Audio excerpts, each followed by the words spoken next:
Hello, আসসালামু আলাইকুম। আজকে একটা কিউট কেক ডেকোরেশন করব। আজকের কেকটা নিয়ে অত বেশি আমার এক্সপেকটেশন ছিল না যে আমি কতদূর আসলে করতে পারবো, কারণ ফন্ডেন্ট ওয়ার্ক আমার ভালো লাগে বা করি, কিন্তু ফ্লাওয়ার ওইভাবে আসলে কখনো করা হয়নি, মানে কখনো করা হয়নি বলতে এইভাবে আসলে সচরাচর করা হয়নি।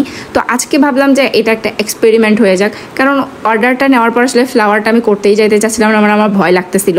দেন পরে ফাইনালি আমি সকালবেলা উঠে আগে ফ্লাওয়ারই বানাই, কারণ দুপুরের পরপরই হচ্ছে ডেলিভারিটা যেহেতু যাইতো, তো আমি চাচ্ছিলাম যে আগে ফ্লাওয়ারটাই বানাই অন্য কাজের থেকে, কারণ ফ্লাওয়ারটা যদি আবার না হয় অনেকবার করা লাগে।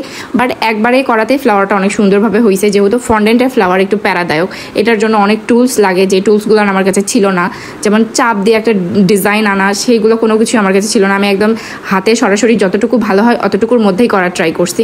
আসলে এখানে আপনার ক্লিপ দেখে বুঝতেই পারতেছেন ফ্লেভার চেঞ্জ হয়ে গেছে, মানে আমি কোন ক্লিপ কার সাথে লাগাইছি আমি নিজেও বলতে পারি না। প্রথমে আমি ডেকোরেশন করলাম চকলেট ফ্লেভার, মানে ব্ল্যাক ফরেস্টের, আর এখানে আমি ডেকোরেশন করতেছি মানে ভ্যানিলা ফ্লেভারের। মানে ভিডিও ক্লিপ হয়তো ওলটপালট হয়ে গেছে, যার কারণে এরকম লাগতেছে।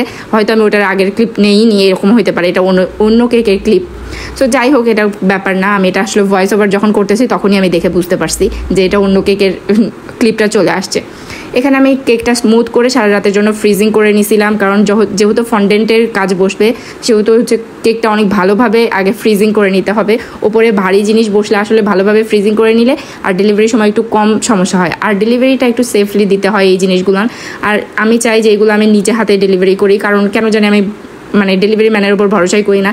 এর আগের দিন আমার একটা কোকোমেলন থিম কেক, ওপরে যে রেইনবো ছিল ফন্ডেন্টের, ওইটা একদম নষ্ট করে দিছে।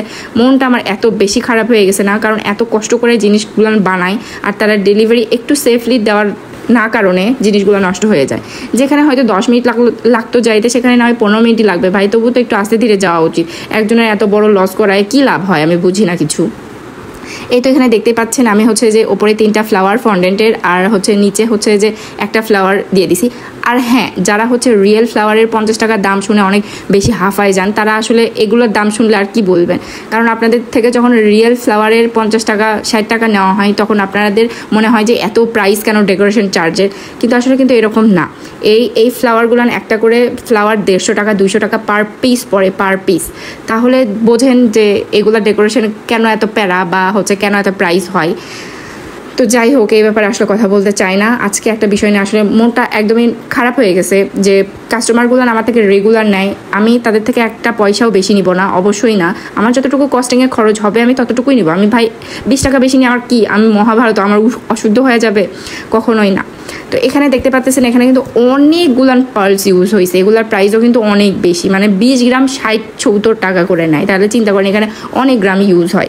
আপনারা বলেন যে এত প্রাইস কেন? এগুলোর জন্য আসলে প্রাইস বেশি হয়ে যায়। একটা ফন্ডেন্ট ইউজ হয়েছে, আর একটা হচ্ছে যে পার্লস ইউজ হয়েছে।